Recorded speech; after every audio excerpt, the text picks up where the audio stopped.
Қайырлы күн, құрметті менің көрермендерім. Сіздермен бірге мен Назерке Әлбекқызы, химик инженер, фармацевт маманы, химия онлайн арнасында.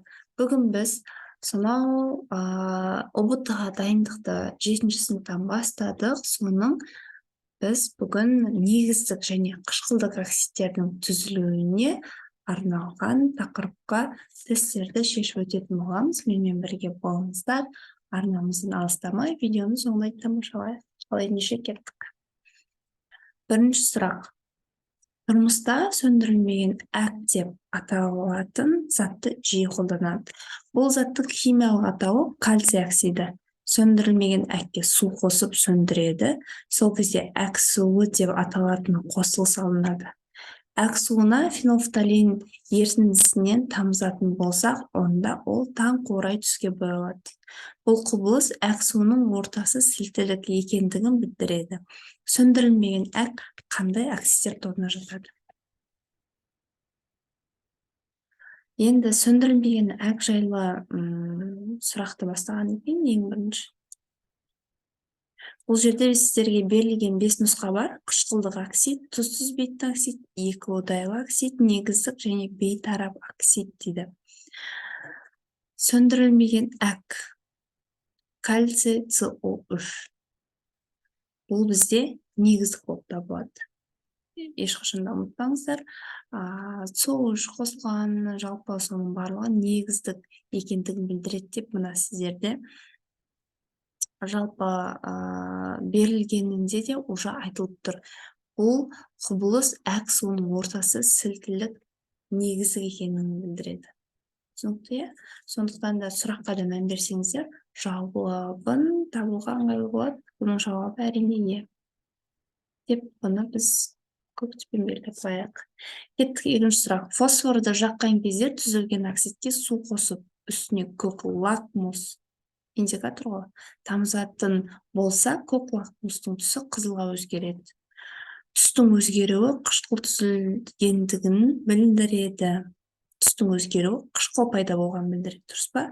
Фосфор оксидінің табиғатын сипаттаңыз. А. Қышқылдық оксид, Б. Екі одайлы оксид, С. Бейтарап оксид, Д. Тұз түзбейтін оксид, Е. Негіздік оксид. Бұл жерде түстің өзгеруі қышқыл түзілгенін білдіріп тұрса, ол әрине қышқылдық оксид болады. Жалпы сұрағының өзі көмекші болып тұр. Мынау лакмус тамызды, жаңағы бұл жұмыстарды жүргізді, эксперименттерді жүргізді, сонда түстің өзгеруі мына жерде айтылып тұр, қышқылдық түзілетінін білдіреді деп.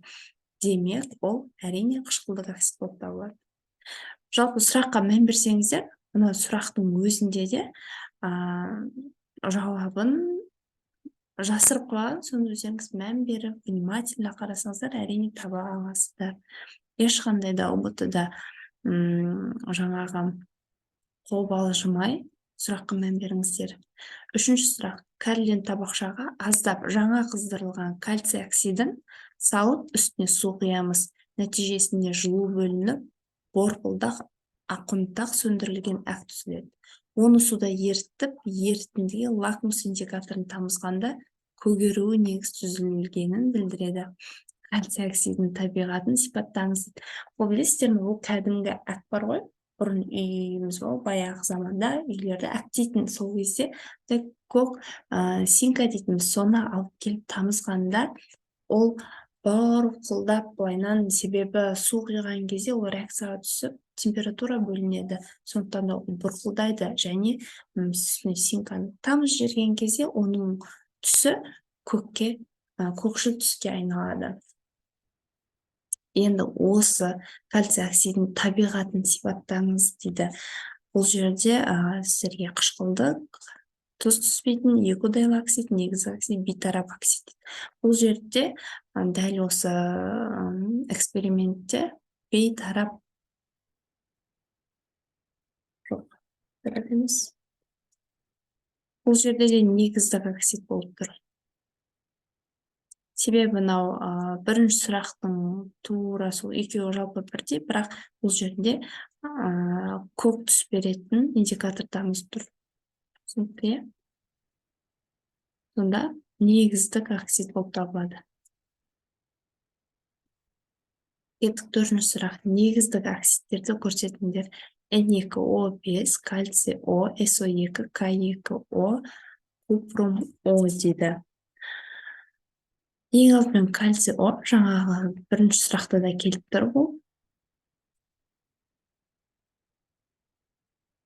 Мынау SO2 бізде газ болып кетеді.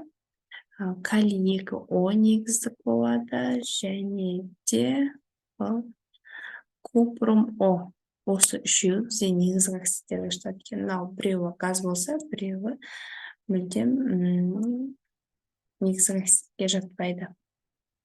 Енді мына берілген оксидтердің, қышқылдық оксидтердің санын анықтаңыз. Охо.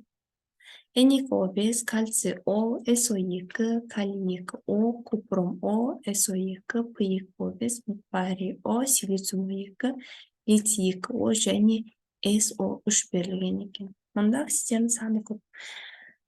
Жақсы, онда санын анықтайық, қанша болады екен? Жалпы бұл жерде 1, 2, 3, 4, 5, 6, 7, 8, 9, 10, 11. Ең көпі 11 болып тұр екен. Бұл жерде бізде кальций О жатпайды. Негізге кіреді. Купрум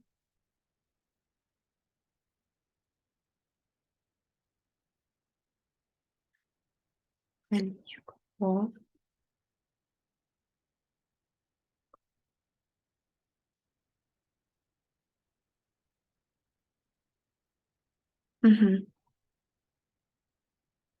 Алдыңғы сұрақтан осы үшеуін алып тастайсыздар.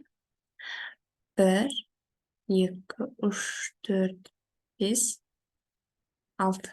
6 екен. Жауап С болады. Ойбай. Жауабы С. 6. Түсінікті ма? Бұл жерде методом отбора мынаның барлығын сызып тастап, бірінші сіздерге қайсысы керек, соны анықтап аласыздар. Сонда ғана жауабын тез таба аласыздар. Белгілеп қояйын мен бұны.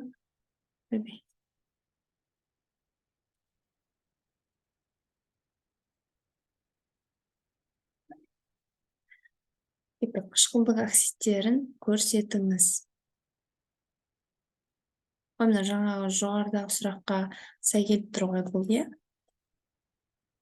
Қышқылдық оксид N2O5, кальций О, SO2, SO2, купрум О дейді. Сразу алып тастайық, кальций О бізде негіздік. Себебі бізде N2O5 қышқылдық болып тұр. SO2 қышқылдық болып тұр. SO2 қышқылдық болып тұр.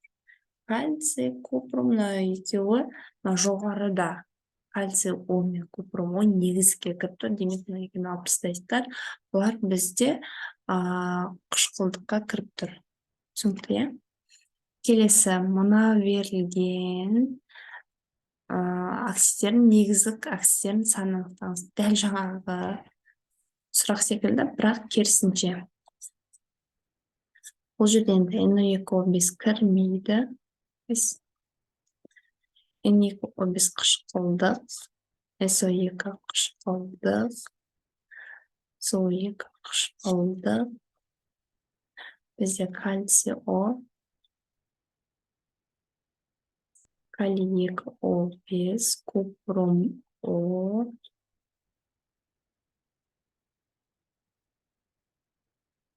так, 1, 2, 3, 4, 5. 5 екен. Түсінікті, олар. Бір сұрақ екінші сұраққа көмекші болып тұр. біріне-бірі көмекші. Анаған қарап, мынаны тез-ақ тауып ала аласыздар. Сөндірілмеген әктің формуласы. Әрине кальций болады. NiCO2 емес, SO2 газ, SO2 газ, көпірім ол жалпы медь, сіздерде кальций ол сөндірілмеген әктің формуласы. Бұл да жаңағы бірінші сұраққа байланысты. Осылайдан қарап отырсаңыздар, негізі әр сұрақ өзіне бірін-біріне көмекші болып келеді. Кітаптарыңызды ашып, қайсысы мынау қышқылдық, мынау негіздік деп өздеріңіз жаттап алсаңыздар, өте ыңғайлы болады. Металдар жанып, қышқыл түзеді, тұз түзеді, негіз түзеді, негіздік оксид түзеді, қышқылдық оксид түзеді, негіздік оксид түзеді. Металдар жанған кезде міндетті түрде негіздік оксид түзеді.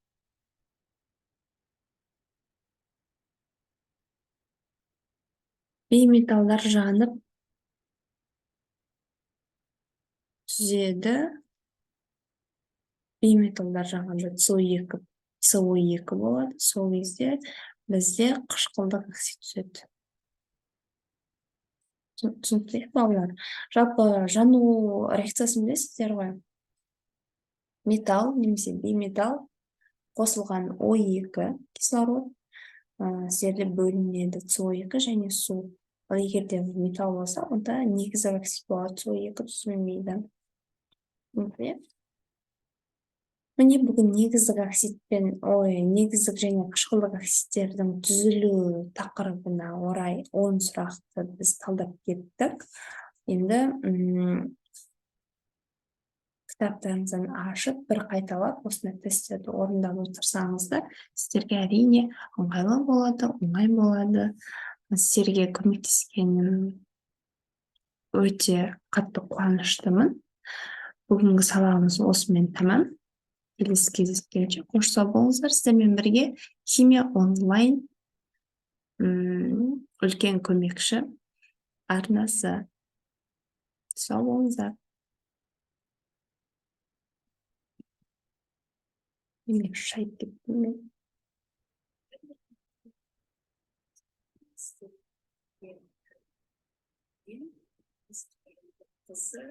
Химик инженер, фармацевт маманы, химик онлайн арасында. Бүгін біз ұбт жағдайымызда 7-ші сыныптың бастады. Біз негізгі және қышқылдық оксидтерді